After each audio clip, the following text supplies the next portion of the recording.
Welcome to the Folktale Project. This is Dan Scholz. Today we have a story that is quite a wild tale, meandering, very interesting, and it's a story from Armenia and the Golden Maiden and other folktales and fairy stories told in Armenia, a book that we haven't been visiting much lately, and well, I really enjoy some of the stories, and so I wanted to share this one with you. This is The World's Beauty. A rich merchant of the city of Baghdad had accumulated great wealth and property. He had a wife and a son. One day the merchant fell sick and felt that he was about to die. On his deathbed he called his son, saying, "You see, my son, I have accumulated such great wealth that even princes have not as much. I bequeath all to you. Continue my business and enjoy your property, but never go to the city of Tiflis." Then he called his wife, explained to her the mystery of his riches, and gave her the key of his secret chamber, saying, "If my son spends all my wealth and becomes poor, then you may tell him my secrets." The merchant died, and his son, continuing his business, one day took 40 camel loads of merchandise and set out for the city of Erzurum. In the caravanserai, when he deposited his goods in Erzurum, he met two poor men in rags, sighing and beating their breasts. "What is the matter with you?" asked the young merchant. "Oh," exclaimed the two ragamuffins, "it is something that cannot be told." The lad had great compassion on them and said, "Nay, masters, tell me your grief. I am ready to spend all my wealth for your sake." At last they said, "Would to heaven you had not met us, sir. You will be like ourselves." "How?" asked the lad. "Each of us was a wealthy merchant, such as you are," said the men. "We went to Tiflis, and there heard that the king had a daughter called the World's Beauty. We wished to see her, and they charged each of us 40 pieces of gold to behold her from behind a glass partition. We fell in love with her, and thereafter spent all our wealth to see her over and over again. So we wasted 80 camel loads of merchandise, and today we are so poor that no one cares to look at us." The lad gave them a handful of gold coins, and on the next day loaded his camels and started for Tiflis. He gave 40 gold coins to see the World's Beauty from behind the glass, and after that spent all his wealth and merchandise for her sake. He came back to Baghdad to his mother as poor as Job, and told her his ill luck.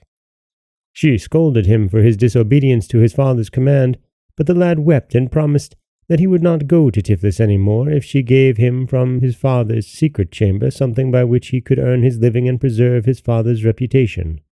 His mother gave him an empty purse, saying, "If today you put in this purse 40 pieces of copper, on the morrow you will see that they have changed to 40 pieces of gold.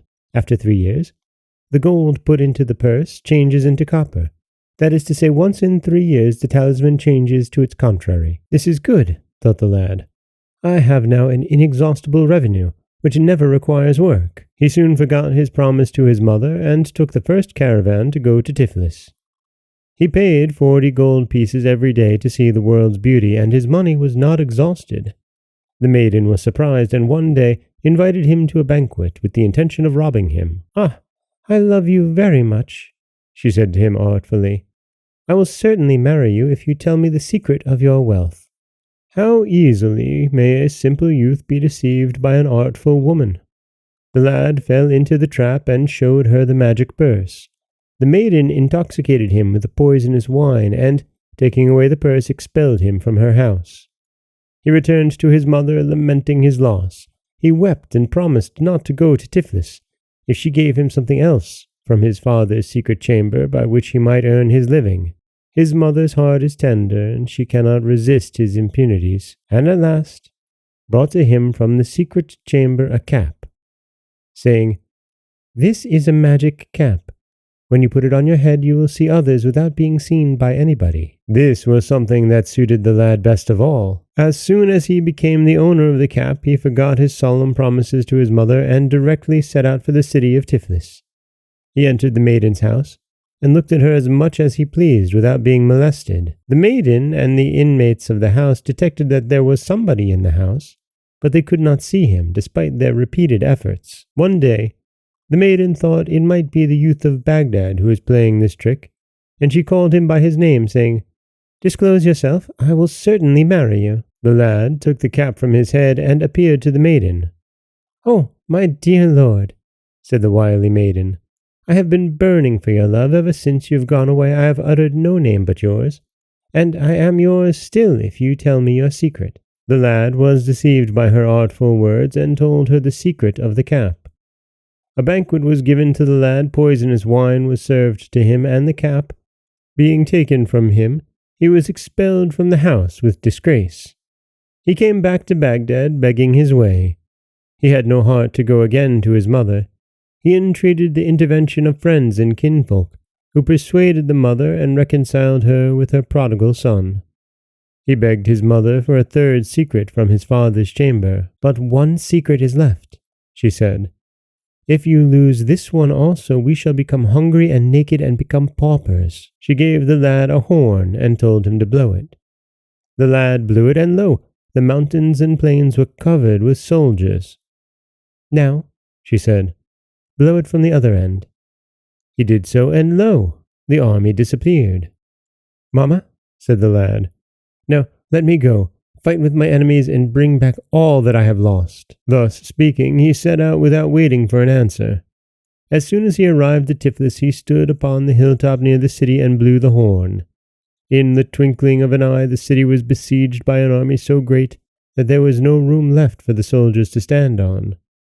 There was a sudden panic in the city, and all the people were terrified. The king sent messengers to the lad asking him what he wanted. "War! War!" exclaimed the lad. "Who do you think I am?" They recognized him and saw that he was the lad of Baghdad. Thereupon the king called his daughter, saying, "You are the cause of this trouble. Go see the lad and quench this fire before we both perish." The maiden sent a messenger to the lad, saying, "I will come to you, my love, and we will go directly to the church to be married, and then go to our house. But, love, disperse your army that I may come to you." Soon after the message, the maiden herself appeared. The lad blew the horn from the other end, and the army disappeared. The maiden, coming to the lad, apologized for the past and poured out all her store of sweet and fascinating words. She brought also a letter from her father approving of their marriage. The lad told the maiden the secret of the horn, but this time did not give it to her. "Well then," said the maiden, "put the horn in your trunk, lock and seal it, and send it home.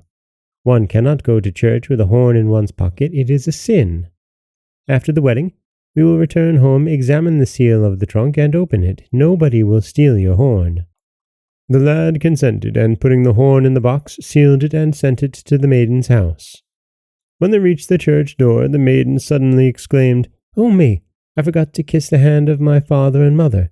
Let me go and bid them farewell, then I will come and the wedding will take place." The lad believed her and let her go. Coming to the house, she ordered her servants to break the trunk. She got out the horn, sent a man to the lad, and expelled him with disgrace from the city. The lad was now at a complete loss. He had no more hope in his mother, and no favor in the sight of his countrymen. For a time he wandered here and there, and then decided to go to sea. "Let me go," he thought. "Let me go to the end of the world, to an unknown country where nobody will know me." He was accepted as a servant on board a ship. But soon after they sailed, there was a heavy storm on the sea, and the ship was wrecked. The lad was saved on a piece of board and was cast upon an uninhabited island where he lived eating wild berries. One day, he saw 2 apple trees growing near one another. The fruit of one was of a common size, but the fruit of the other tree was as large as a man's head and very tempting to eat. "What a nice fruit," thought the lad, and ate one of the large apples. As soon as he tasted it, lo, he became a donkey with a tail and very long ears.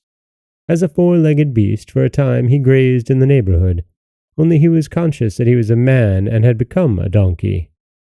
One day, as he was grazing near the 2 apple trees, he ate one of the small apples which had fallen down from the tree, and lo, he became a man as before. "This is well," thought the lad.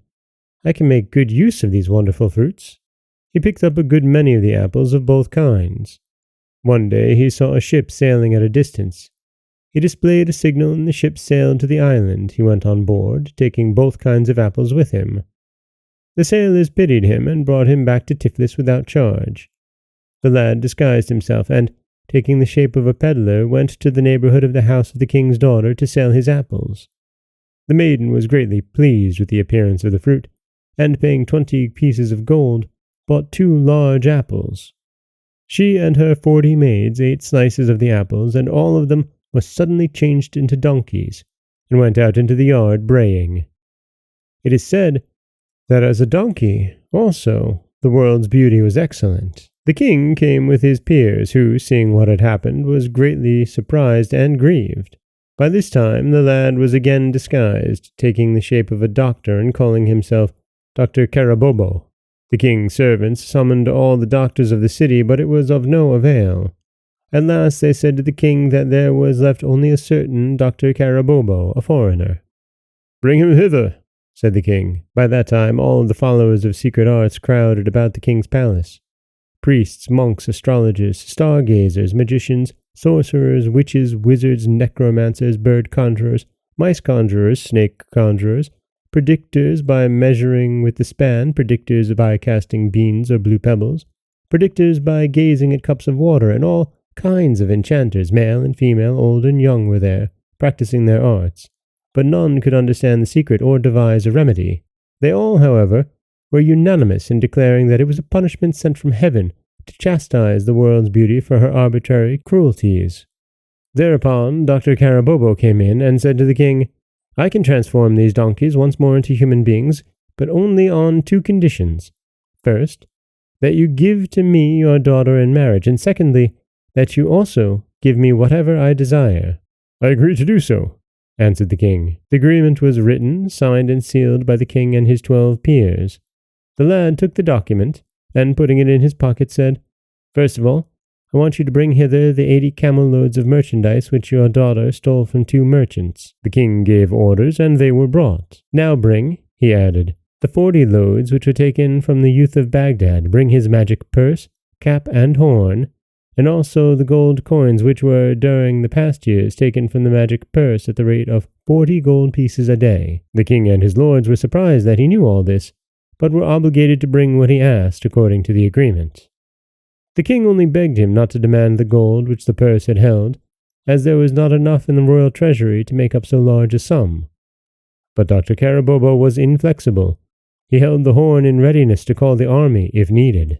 Then he drew the small apples out of his pocket and gave a piece to every donkey, whereupon they were transformed into human beings. After that, he told them who he was. He took the maiden and all belonging to him and set out for Baghdad. He blew the horn, and an immense army accompanied him.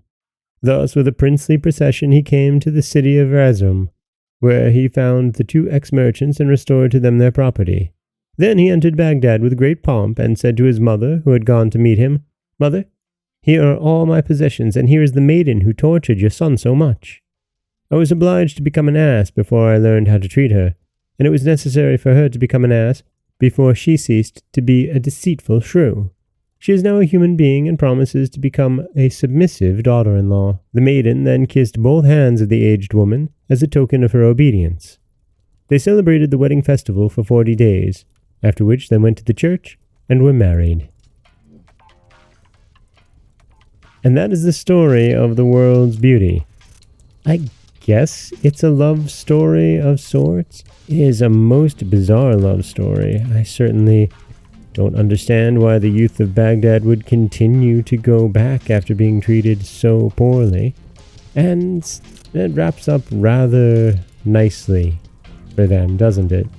This is Dan Scholz for the Folktale Project. Don't forget that you can subscribe to the podcast on Apple Podcasts, Spotify, anywhere that you like to get your podcasts. You can follow us on Instagram and Threads at Folktale Project. If you'd like to help support the project, you can head over to patreon.com/folktaleproject. Or you could always just share the stories with someone you love. I do appreciate that. As always, thank you so much for listening.